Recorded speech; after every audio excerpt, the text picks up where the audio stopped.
Paul Brunet, quand il fallait traverser la route, tu sais même, pour aller panser les chevaux, avec le père Meunier, là, qui avait 80 et quelques années, lui aussi, à l'époque, parce qu'il n'était plus que des vieux, et ben, il avait été ramassé par les Allemands, Paul et puis, Paul et puis le père Meunier, et puis ils ont été couchés, tu sais où? Et ben, à l'hôpital de Vier, là, qu'ils ont passé la nuit. Oh.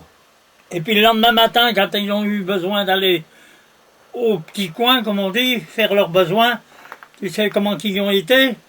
Eh bien, il avait chacun un Allemand avec leur fusil à la bretelle, et puis ben, ils ont été, si on peut dire le mot, dans, dans le pré, un de chaque côté, les Allemands, et puis ils ont fait leurs besoins, et puis ils les ont ramenés à la maison. Ah ben oui, ah ben oui.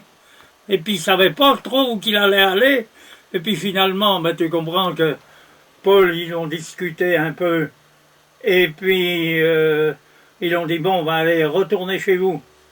Alors ils se sont ramenés tous les deux, comme disait l'autre, comme les chiens. Là, tu entends les pattes. Oh merde. Hein? Oh ma Tu te rends merde. compte?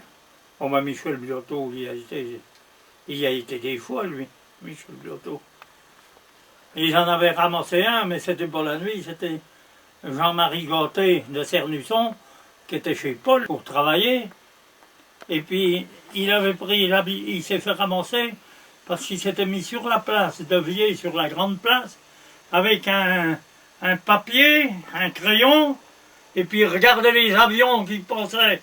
Ah ben, il n'a pas été longtemps sur la place. Tout d'un coup, il y a un coup d'Allemands qui sont emmenés, hop, par ici, à la commande autour. Ils l'ont bien vu à qui qu'il avait affaire. Il s'est fait ramasser sur le milieu de la place de Vier.